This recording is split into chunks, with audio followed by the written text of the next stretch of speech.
Puji nama Tuhan, Shalom, selamat pagi Bapak Ibu. Apa kabarnya pagi hari ini? Haleluya, tetap luar biasa ya.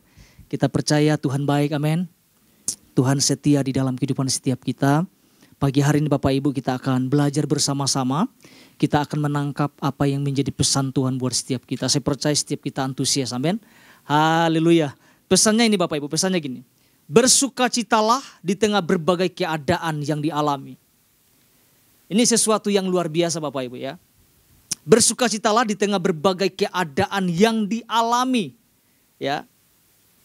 Artinya baik atau tidak baik keadaannya, tetap apa Bapak Ibu? Bersukacita. Ya. Betul, dalam hal mempraktekkan pesan Tuhan ini bukanlah sesuatu yang mudah Bapak Ibu. Karena bersukacita di tengah berbagai keadaan yang kita alami itu sesuatu yang sulit, sesuatu yang tidak mudah. Tetapi ini yang Tuhan berikan kepada setiap kita. Ya artinya gini Bapak Ibu, artinya gini. Tuhan sangat memahami kondisi setiap hati kita ya. Jangan-jangan memang Tuhan temukan ini di dalam kehidupan setiap kita. Adanya hati yang sedih, hati yang tidak semangat, hati yang tidak bergairah. Ini yang mungkin Tuhan temukan di dalam kehidupan setiap kita. Oleh karena mari kita sama-sama pelajari, mari kita responi. Apa maksud Tuhan berkaitan pesannya dalam minggu ini. Ya, Pak Ishak sudah jabarkan ya di hari Minggu begitu dahsyat ya. Saya percaya setiap kita boleh menangkapnya, kita boleh lakukan di dalam kehidupan setiap kita Bapak Ibu ya. Saya percaya setiap kita punya perenungan waktu pesan ini datang kepada setiap kita.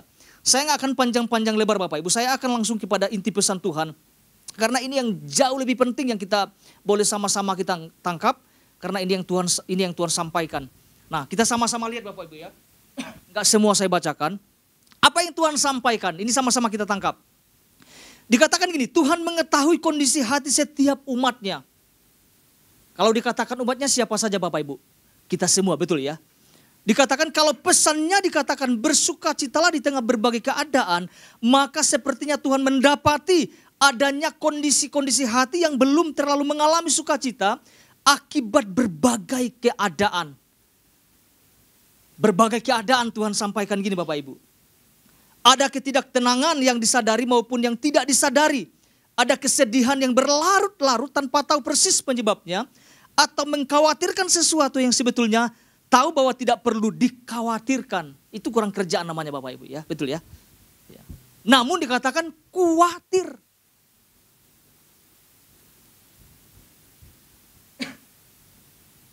Akibatnya apa? Ada akibatnya dikatakan. Hati menjadi susah.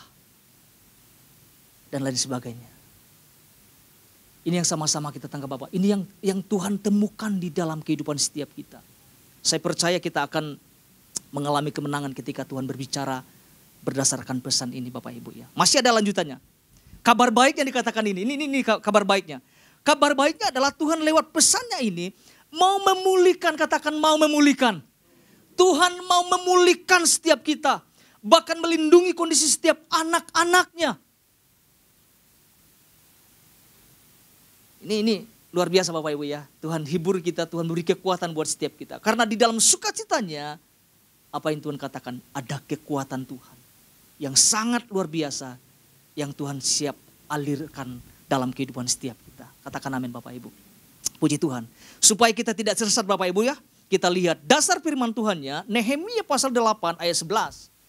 Kita sama-sama melihat dasar firman Tuhan ini Bapak Ibu.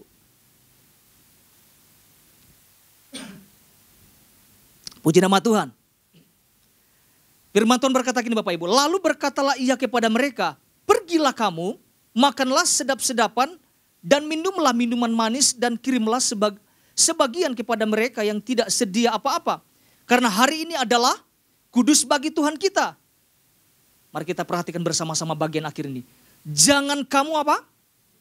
Bersusah hati sebab sukacita karena Tuhan itulah perlindunganmu. Dikatakan janganlah kamu bersusah hati. Jangan murung. Jangan bersedih. Sebab sukacita karena Tuhan itulah perlindunganmu. Pak Ishak sudah menjabarkan tentang latar belakang dari perikop ini Bapak Ibu. Dan ada banyak hal yang sudah dijabarkan oleh Pak Ishak Bapak Ibu ya. Kalau kita perhatikan dalam perkop ini, ada sesuatu yang luar biasa yang terjadi atas umat-umat Tuhan pada saat itu ya. Ketika apa? Ketika mereka merespon setiap perkataan Tuhan yang mereka dengar. Ya. Yang pertama Bapak Ibu, sebagai respon mereka itu disadarkan. Ya. Terhadap apa? Disadarkan terhadap apa? Terhadap pelanggaran-pelanggaran yang mereka lakukan. Terhadap dosa-dosa yang mereka lakukan. Yang mereka perbuat di hadapan Tuhan. Ya. Yang kedua yang sama-sama kita lihat adalah ternyata mereka dikasihi. Ya. Mereka diteguhkan oleh perkataan Tuhan itu sendiri. Ya. Mereka diperhatikan. Setelah mereka kembali dari pembuangan Bapak Ibu. Dan bahkan di ayat terakhir ini sama-sama kita lihat. Dikatakan Nehemia mengatakan gini, jangan bersusah hati. Jangan pelihara tentang kesedihan itu. Jangan simpan tentang duka cita itu. Dikatakan Tuhanlah perlindungan kita. Tuhanlah perlindunganmu. Ya. Coba kita tangkap Bapak Ibu. Ketika pesan ini Tuhan lagi berbicara. Tuhan katakan aku sumber perlindunganmu. Kita pasti merasa namanya sukacita Bapak Ibu. Ya. Namanya dilindungin tuh dahsyat banget Bapak Ibu. Ya. Pak Ishak sampaikan 2 hal ya. Secara cepat Bapak Ibu ya. Ada 2 prinsip yang disampaikan oleh Pak Ishak. Ini sama-sama juga kita terus belajar Bapak Ibu ya. Terus kita tangkap ada poin-poin yang sangat luar biasa yang sudah disampaikan Pak Ishak. Yang pertama gini Bapak Ibu. Sukacita dapat dialami apabila kita memahami dari mana sumber sukacita itu berasal. Itu bagian pertama. Yang kedua, sukacita dapat dialami di dalam Tuhan ketika kita mengakui dan menganggap bahwa Tuhan kita lebih besar dari segala sesuatu. Tuhan kita dahsyat, amin Bapak Ibu ya. Tuhan kita besar. Ya, Tuhan pasti menyertai, memberkati setiap kita. Nah, pagi hari ini Bapak Ibu saya tidak akan panjang-panjang Bapak Ibu. Kita akan melihat 2 hal ya. Kita akan melihat 2 hal berkaitan pesan Tuhan dalam minggu ini. Yang pertama gini Bapak Ibu, yang pertama. Sukacita dapat dialami apabila kita senantiasa mendekat dalam hadirat Tuhan. Begitu sederhana Bapak Ibu ya. Sukacita dapat dialami apabila kita senantiasa mendekat dalam hadirat Tuhan. Di dalam Yakobus pasal 4 ayat 8 bagian A mengatakan gini Bapak Ibu. Yakobus pasal 4 ayat 8 bagian A. Mendekatlah kepada Allah dan ia akan mendekat kepadamu. Mari kita perhatikan bersama-sama. Dikatakan mendekatlah kepada Allah dan ia akan mendekat kepadamu.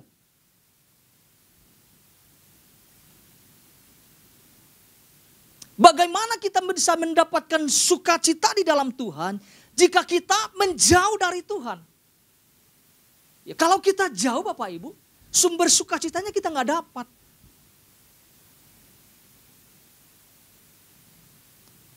Ya. Pertanyaan sederhananya gini, apa yang akan kita dapatkan pada waktu kita mendekat kepada Tuhan? Kira-kira apa yang kita dapatkan? Waktu kita memutuskan mendekat kepada Tuhan, kira-kira apa yang kita dapatkan? Salah satunya adalah sukacita ini. Sukacita yang dari Tuhan inilah yang akan kita dapatkan waktu kita mendekat kepada Tuhan. Sebaliknya waktu kita menjauh, kita gak akan dapat sukacita. Yang kita dapatkan sukacita dari dunia. Yang semu. Yang hambar. Sukacita yang pudar. Hari ini ketawa, besok menangis.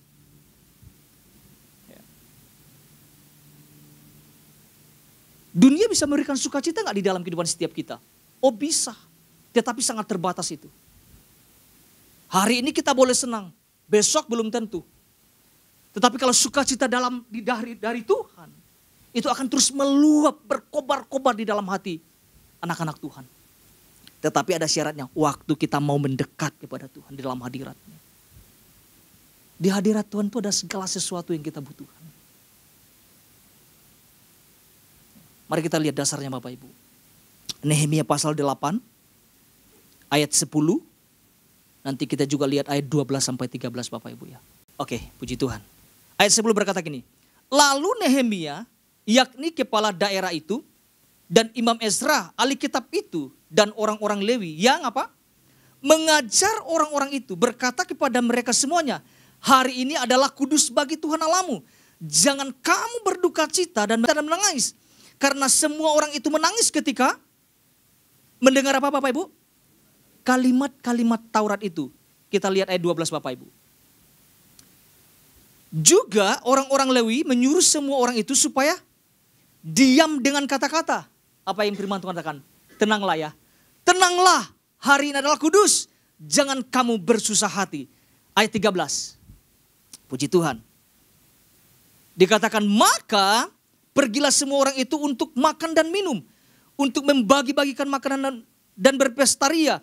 Karena mereka mengerti, ini dia Bapak Ibu, mengerti segala firman yang diberitahukan kepada mereka. Ini begitu dahsyat Bapak Ibu ya. Ada dua hal yang kita sama-sama lihat dalam berdasarkan ayat ini. Ada dua perkara. Yang pertama gini Bapak Ibu, bagian 1a. Pada waktu kita mendekati hadirat Tuhan, maka kita akan mendapat pengertian-pengertian yang baru. Katakan pengertian-pengertian yang baru. Pengertian apa yang dimaksudkan? Pengertian akan kebenaran Bapak Ibu. Wow. Jadi waktu kita mendekat, ada pengertian-pengertian yang baru yang akan kita dapatkan. Ya. Pengertian apa? Pengertian kebenaran firman Tuhan di dalam kehidupan setiap kita. Di dalam Injil Yohanes pasal 8 ayat 32, Injil Yohanes pasal 8 ayat 32 berkata gini, dan kamu akan mengetahui kebenaran, dan kebenaran itu akan memerdekakan. Nah itu dia. Waktu umat-umat Tuhan memahami dan mengerti tentang apa itu kebenaran, maka kebenaran itu akan memerdekakan.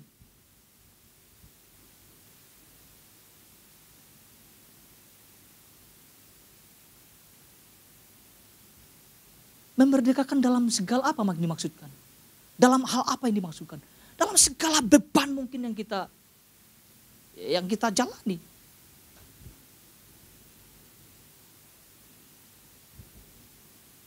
Firman itu akan menguatkan. Firman itu akan memberikan kita kemenangan sukacita yang berlimpah-limpah. Kalau kita perhatikan di ayat 10 Bapak Ibu ya.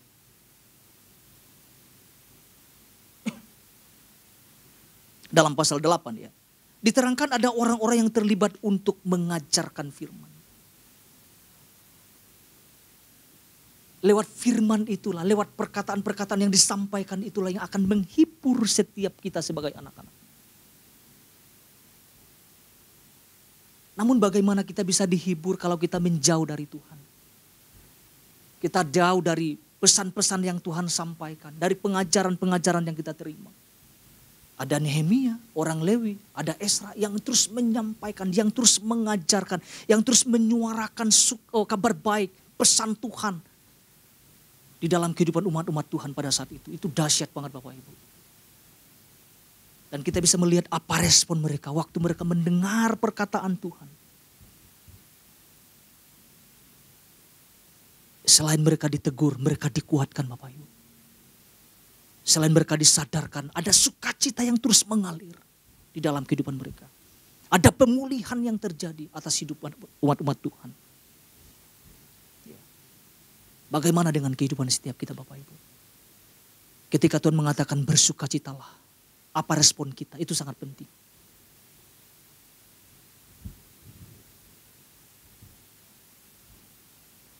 Jangan sampai ada perdebatan di hadapan Tuhan. Oh Tuhan gak tahu tentang kondisi yang kita hadapi. Tuhan sangat tahu. Karena Tuhan tahu makanya dia sampaikan bersukacitalah. Ada jalan keluarnya, ada jalan kemenangan, ada sukacita yang Tuhan akan limpahkan di dalam kehidupan setiap kita sebagai anak-anak Tuhan. Mari kita lihat di dalam Mazmur pasal 16 Bapak Ibu. Mazmur 16 ayat 9 sampai 11. Apa yang Daud katakan Bapak Ibu? Mazmur 16 ayat 9 sampai 11. Dikatakan seperti ini. Sebab itu hatiku bersukacita dan jiwaku bersorak-sorai. Bahkan tubuhku akan diam dengan tentram. Sebab engkau tidak menyerahkan aku ke dunia orang mati. Dan tidak membiarkan orang kudusmu melihat apa? Kebinasaan. Ayat 11 dikatakan gini. Engkau memberitahukan kepadaku jalan kehidupan. Di hadapanmu dikatakan apa? Ada sukacita setengah-setengah. Alkitab mengatakan berlimpah-limpah. Ada sukacita. Di hadapan Tuhan itu ada sukacita. Waktu kita mendekat kepada Tuhan, ada sukacita yang berlimpah-limpah. Katakan amin Bapak Ibu. Wow. Tuhan gak ngasih setengah-setengah. Waktu kita datang dengan segenap hati, kita menghampiri kehadirat Tuhan. Ada sukacita yang berlimpah-limpah. Di tangan kananmu ada nikmat senantiasa. Wow. Daud menyadari tentang hal ini Bapak Ibu. Hanya di hadapan Tuhan ada segala kelimpahan sukacita. Kalau kita mempelajari tentang kehidupan Daud Bapak Ibu, waduh, tantangannya, musuh-musuhnya begitu banyak. Tetapi Daud mengajarkan kita, di hadapan Tuhan itu ada segala kelimpahan, ada sukacita. Itu bagian A Bapak Ibu ya, 1A. Bagian kedua, bagian B, 1B. Pada waktu kita datang mendekat di hadirat Tuhan, maka kita akan mendapat ketenangan. Katakan ketenangan Bapak Ibu. Ketenangan ini sangat kita perlukan Bapak Ibu. Di dalam kehidupan setiap kita. Ini sangat penting, ketenangan itu sangat penting. Ketenangan itu membuat kita mampu nanti ya bisa berdoa di hadapan Tuhan Bapak Ibu. Ya. Jangan hati yang geresak-gerusuk Bapak Ibu. Ya. Melihat keadaan sekarang, kekhawatiran itu menimpa setiap kita. Ya. Tetapi waktu kita sadar, waktu kita menangkap respon pesan Tuhan ini, ada ketenangan yang Tuhan janjikan dalam kehidupan setiap kita. Ya, waktu kita tenang Bapak Ibu, kita bisa melakukan banyak hal. Waktu kita tenang. Kalau kita lagi gerasak-gerusuk hatinya Bapak Ibu, mau masak pun gak jadi Bapak Ibu. Tadinya harusnya ngasih garam Bapak Ibu, tambah pecin terus ya, betul ya. Jangan sampai ya. Waktu kita tenang, kita mampu menghadapi segala apapun di dalam kehidupan setiap kita. Saya itu mengalami ini Bapak Ibu. Saya masih ingat waktu dulu ya. Kehidupan saya itu begitu terhimpit, udah terhimpit, terjepit pula Bapak Ibu ya. Iya kan? Itu udah ketika pesan Tuhan ini datang, itu yang saya ingat tentang di masa lalu hidup saya. Begitu berat sekali. Ya mungkin buat orang gak berat ya Bapak Ibu ya. Saya terbatas dalam bahasa Indonesia. Ya, karena bahasa kami, bahasa Ibrani Bapak Ibu, bahasa Mentawai, betul ya. Itu bahasa Mentawai. Kami kalau melihat orang-orang Padang ketemu, kami takut untuk apa? Untuk berkomunikasi karena kami bahasanya ada bahasa daerah. Untuk datang ke kota itu sulit, untuk mau makan aja nanti kita mau jawab apa. Begitu ya primitif udah dibilang ya, begitu tersembunyinya gitu kan. Kehidupan saya di waktu itu di kampung ya Bapak Ibu ya. Saya nggak berani bermimpi jauh-jauh pergi kemana itu nggak berani gitu ya. Tapi dengan situasi yang saya hadapi pada saat itu, ya karena papa juga udah meninggal, mama udah meninggal, memutuskan apapun yang terjadi mesti dia ada di kota, saya pikir gitu. Segala macam saya lakukan Bapak Ibu. Ya, ada perusahaan kayu waktu itu ya. Saya bekerja tukang masak jadi 6 bulan Bapak Ibu. Nggak perlu dibayar, yang penting saya bisa bahasa Indonesia aja. Yang penting bisa lancar aja. Itu kisah nyata Bapak Ibu ya. Jadi saya lulus SD kerja karena pingin supaya ke kota gitu ya. Akhirnya saya jadi tukang masak di tempat perusahaan kayu-kayu yang ambil kayu di Mentawai Bapak Ibu. Kayu-kayu yang besar gitu ya. Saya belajar 6 bulan, gak dibayar Bapak Ibu. Tapi mulai saya bisa berani ngomong, berinteraksi dengan orang-orang. Itu begitu susahnya Bapak Ibu. Akhirnya sampai ada waktu, ada sepupu saya pulang ke kampung. Saya bilang, Bang tolong bawa aku, apa saja di kota mau jadi apa saja aku bilang kan. Dibilangnya, kamu siap gak katanya? Nah saya siap aja Bang, saya bilang kan gitu. Tapi jadi pembantu loh ya. Jadi pembantu saya pikir waduh gimana ya. Saya pikir kerja kantoran itu pembantu, zaman itu saya gak ngerti Bapak Ibu. Akhirnya ya tukang masak dibilangnya, tukang bantu-bantu rumah tangga orang. Ya pakai bahasa Mentawai ya dikasih. Akhirnya saya ikut labang ini di Jambi ya. Ya, diantar sama paman saya. Ya, untuk datang ke kota aja sulitnya minta ampun Bapak Ibu ya. Ya, artinya ketika saya sampai di Jambi Bapak Ibu dipekerjakan, saya kerja 2 tahun, itu juga nggak dibayar Bapak Ibu. Itu kedahsyatan Tuhan yang luar biasa yang saya alami. Itu proses yang saya lihat itu. Akhirnya saya 2 tahun di Jambi, saya dipindahkan ke Bandung untuk ngurus anak bayi gitu ya. Untuk membantu juga gitu maksudnya. Jadi saya tinggal di Opung di Jambi, dia punya anak di Bandung, udah berkeluarga tapi anaknya baru pertama lahir gitu. Jadi perlu bantuan, saya dikirim di supir bis Bapak Ibu ya. Itu dititip kayak surat saya jadinya gitu ya. Ini dititip anak ini ya, nanti ada yang jemput di sana. Saya nggak bisa jauh-jauh karena saya nggak tahu keadaan kota seperti apa Bapak Ibu ya. Ya, saya mengalami yang namanya ketidaktenangan di dalam hidup. Itu bertahun-tahun. Rasa takut, rasa khawatir, rasa ketidakjelasan itu saya alami. Ya. Makanya ketika pesan Tuhan datang, saya langsung kilas balik ke belakang. Saya bilang, betapa dahsyatnya Tuhan. Sampai dibawa sampai ke titik ini Bapak Ibu. Ya. Gak berpikiran tentang mau sekolah atau tidak, gak berpikir. Yang penting saya tinggalkan kampung dan hidup agak lebih berubah sedikit gitu. Nah, berbicara tentang ketenangan nih Bapak Ibu. Sepanjang bertahun-tahun tidak ngalami yang namanya ketenangan dalam hidup saya. Tapi melalui perjumpaan dengan Tuhan itulah. Kelahiran baru saya ngalamin sesuatu yang berbeda jauh. Yang tadinya saya takut, khawatir dan segala macamnya. Perjumpaan dengan Tuhan. Saya mulai bisa melihat sesuatu yang luar biasa yang Tuhan sediakan buat saya. Saya pernah saksikan 2004, saya lahir baru Bapak Ibu. Saya ngalamin Tuhan, saya gak pernah ngalami yang namanya ketenangan. Saya gak ngerti tentang namanya pelukan papa tuh kayak gimana sih. Kayak gitu. Kecil mungkin dipeluk. Gak ngalami. Tapi waktu saya mendekat datang sama Tuhan. Menyerahkan hidup saya, menghampiri. Ada ketenangan di situ. Nah, ketenangan itulah yang membawa sampai di titik ini. Saya bisa melihat tentang apa yang Tuhan mau nyatakan dalam kehidupan saya. Karena gini, ada perkara-perkara dahsyat. Karena kalau kita melihat latar belakang dari kehidupan orang-orang Yahudi pada saat itu Bapak Ibu. Mereka di dalam pembuangan loh. Itu bukan 1 tahun, 2 tahun. Begitu terjepitnya hidup mereka. Tetapi waktu mereka merespon firman.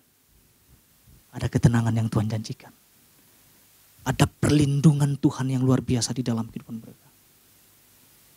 Makanya di dalam Mazmur 62 ayat 3 mengatakan gini. Mazmur 62 ayat 3 mengatakan.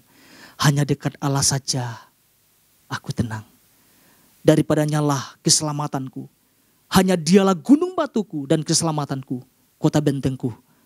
Aku tidak akan goyah. Wow. Hanya dekat Allah saja kita tenang Bapak Ibu. Katakan amin Bapak Ibu. Itu poin pertama yang sama-sama kita tangkap Bapak Ibu.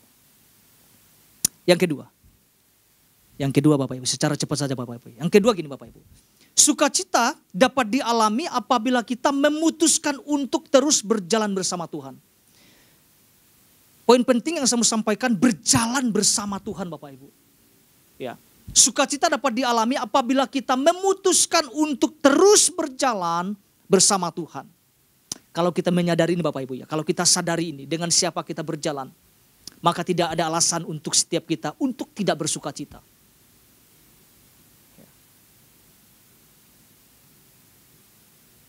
Seharusnya waktu kita sadari dengan siapa kita berjalan, maka selalu ada sukacita di dalam kehidupan setiap kita. Apakah langsung masalahnya langsung hilang? Oh enggak. Tapi waktu kita bergandengan tangan dengan Tuhan, selalu ada sukacita. Kita akan sampai kepada tujuan Tuhan. Daripada kita stres Bapak itu mikirin duit terus. Iya kan? Mikirin ini, mikirin itu yang gak perlu. Kata Pak Ishak, gak perlu sebetulnya gak perlu kita pikirkan, tapi dipikir-pikirin gitu ya. Ini kan membuat kita gak bisa berpikir berpikir secara leluasa, secara tenang ya Bapak Ibu ya. Apa-apa dipikirin gitu. Betul kita manusia harus berpikir Bapak Ibu, tapi Sesuatu yang gak penting ya janganlah dipikirkan gitu kan. Ya. Pikirlah kata Paulus, pikirkan perkara-perkara yang di atas saja. Udah gitu saja gitu ya. Ya. Jangan membuat rumit hidup ini ya gitu ya. Coba kita perhatikan di ayat 11 Bapak Ibu. Ya, di ayat dasar kita ya, Nehemia pasal 8 ayat 11. Dikatakan itu kan bagian akhir, jangan kamu bersusah hati. Artinya apa Bapak Ibu? Ketika Nehemia mengatakan jangan kamu bersusah hati, artinya gini, Nehemia sedang mendorong umat-umat Tuhan untuk apa? Menanggalkan segala kesedihan itu gitu loh. Tanggalkan segala kesedihan itu. Ayo minum minuman yang manis, makan makanan yang sedap. Berpestaria dikatakan. Tanggalkan kesedihan hati itu. Karena memang tidak menambahkan apa-apa. Malah menghancurkan hidup setiap kita loh Bapak Ibu. Kesedihan berlarut-larut. Sekarang kita harus responi. Kita mau berjalan dengan siapa hari-hari ini? Coba kalau kita membuka mata kita Bapak Ibu. Keadaan yang kita hadapi hari-hari ini. Ada kebahagiaan-kebahagiaan yang dunia coba tawarkan di dalam kehidupan setiap kita. Dan orang berlomba-lomba untuk berjalan dengan prinsip-prinsip dunia ini. Orang berlomba-lomba. Ngapain ikut pusing? Nikmatin hidup ini. Jangan sampai Bapak Ibu. Keputusan kita menentukan tentang akhir hidup kita. Waktu kita memutuskan berjalan bersama dengan Tuhan. Saya memastikan gini, kita akan mencapai kemenangan itu. Kita akan mencapai tujuan Tuhan di dalam kehidupan setiap kita. Ya. Artinya kita mau bergandengan tangan dengan Tuhan Bapak Ibu. Mau Tuhan bawa kemanapun oke. Ya, mungkin jalannya terjal, oke. Kalau bersama dengan Tuhan mantap kali. Jalannya menurun, bersama Tuhan itu pasti dahsyat Bapak Ibu. Tapi dengan kekuatan kita sendiri. Baru lihat masalah sedikit kita udah nangis Bapak Ibu. Nehemia bilang tanggalkan itu, buang. Jangan kamu bersusah hati dikatakan gitu. Mau gak sama-sama kita responi firman Tuhan ini Bapak Ibu? Buang kesedihan. Kesedihan itu tidak berlaku atas hidupan setiap kita, katakan nama Bapak Ibu. Kesedihan itu tidak boleh menguasai hidup setiap kita. Ya. Mari kita lihat Roma pasal 15 ayat 13. Roma pasal 15 ayat 13. Puji Tuhan. Dikatakan gini Bapak Ibu. Semoga Allah sumber pengharapan memenuhi kamu dengan segala apa? Dahsyat lagi. Segala sukacita dan damai sejahtera dalam iman kamu. Supaya oleh kekuatan Roh Kudus kamu berlimpah-limpah apa? Dalam segala pengharapan. Tinggal putuskan mau jalan sama Tuhan atau tidak. Maka segala kelimpahan sukacita itu akan nyata atas kehidupan setiap kita. Jadi waktu kita menjalani kehidupan yang mungkin yang begitu berat ini Bapak Ibu. Menjadi sesuatu yang mudah kalau kita berjalan bersama dengan Tuhan. Katakan amin Bapak Ibu. Jadi tidak panjang-panjang Bapak Ibu. Jadi dua hal ini yang sama-sama kita tangkap ya.